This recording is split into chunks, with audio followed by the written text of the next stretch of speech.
오늘은 생각수학 나누는 방법에 따른 몫을 알아볼까요를 공부해 보겠습니다. 교과서 62쪽과 63쪽을 펴보세요. 먼저 1번 대화를 읽고 문제를 해결해 봅시다. 수일이의 대화를 한번 읽어볼게요. 연필 30자루를 한 명에게 6자루씩 주려고 해. 몇 명에게 나누어 줄 수 있을까? 한번 살펴볼까요? 수일이는 지금 책상 위에 올려져 있는 30자루의 연필을 6자루씩 나누어 준대요. 과연 이렇게 6자루씩 몇 명에게 나누어 줄 수 있는지를 궁금해하고 있네요. 그럼 도영이의 대화도 한번 봅시다.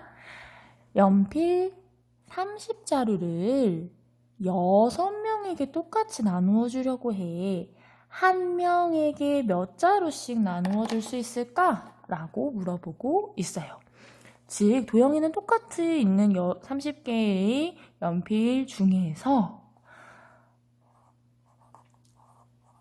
친구 6명에게 똑같이 이렇게 나누어 준다고 할 때 과연 몇 개씩 나누어 줄 수 있는지 그 개수를 궁금해하고 있어요. 그렇다면 우리 표로 한번 정리해 봅시다. 수일이와 도영이가 구하려는 것과 문제를 해결하기 위해서 알고 있는 것이 무엇인지 한번 적어 볼게요. 먼저 수일이가 구하려고 하는 것이 무엇인지 봅시다.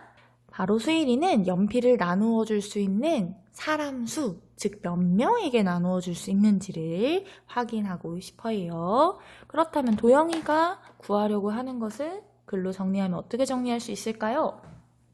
도영이는 한 명에게 나누어 줄 수 있는 연필의 개수, 몇 자루씩 나누어 줄 수 있는지를 궁금해하고 있어요.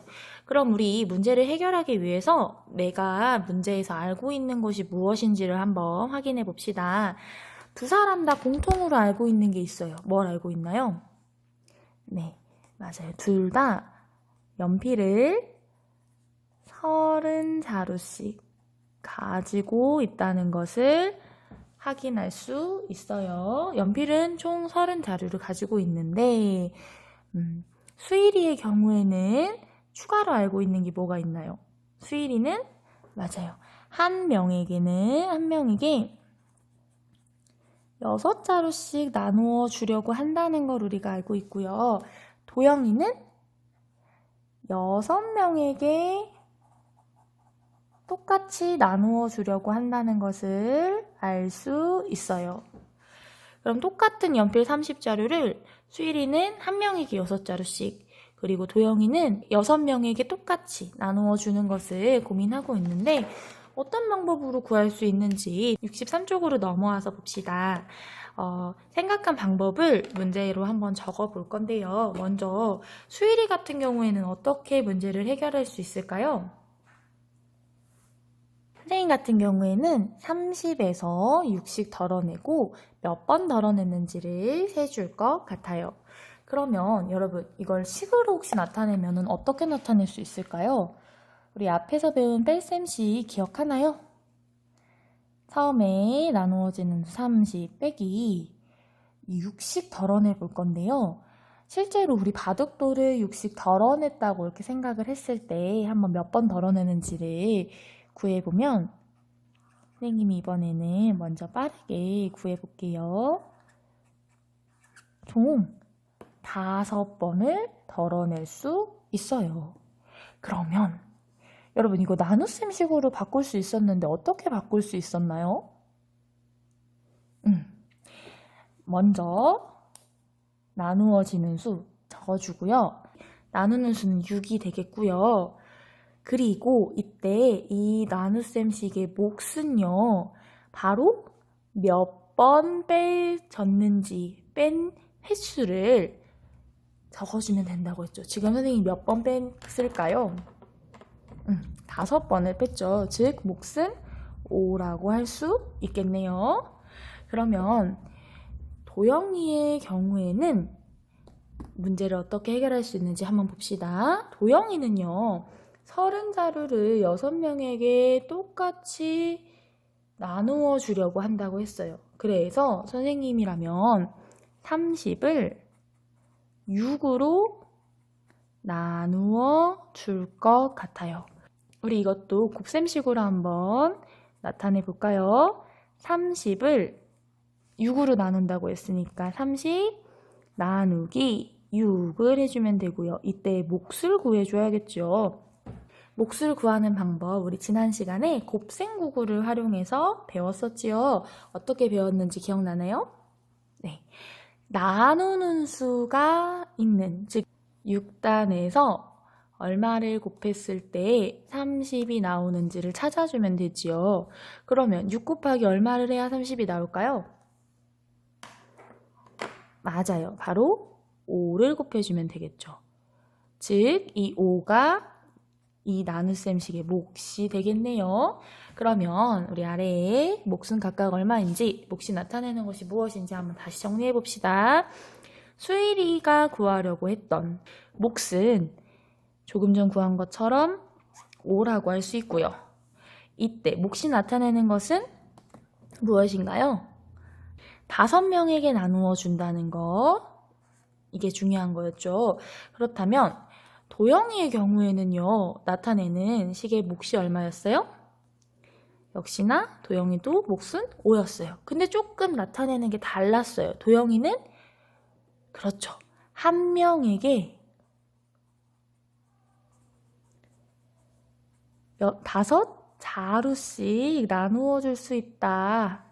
즉 이것은 수일이의 경우에는 몇 명인지 5명에게 나누어 줄 수 있는 것을 의미한다면 도영이의 경우에는 5자루를 6명에게 나눠 줄 수 있다는 걸 의미하죠.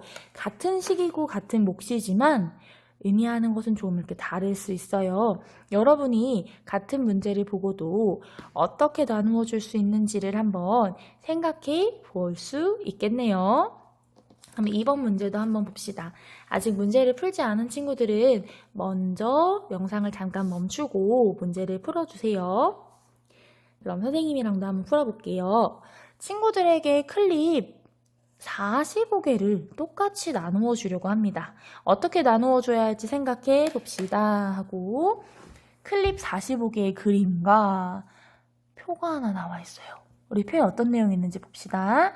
먼저 표에 세로 줄을 보면은 이 줄에는요, 한 명에게 9개씩 나누어 준대요.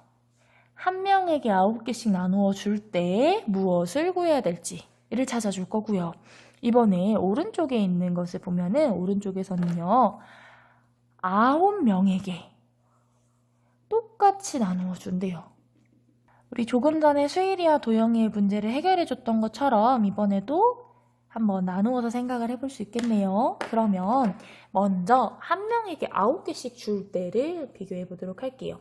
그러면 한 명에게 9개씩 줄 때 구하려고 하는 것은 무엇인가요? 클립을 나누어 줄 수 있는 사람 수를 구하려고 하는 것입니다. 그러면은 우리 나눗셈 식을 한번 구해 볼까요? 전체 45개에서 9개씩 나누어 주니까 나누기 9를 해주고 이때 나오는 몇 명에게 나누어 줬는지를 몫으로 구해주면 되겠죠. 그럼 곱셈국어를 활용해서 나눗셈 식을 구해주게 되면 역시나 9단에서 찾아주면 되겠죠. 9 곱하기 얼마를 했을 때 45가 나오나요? 맞아요.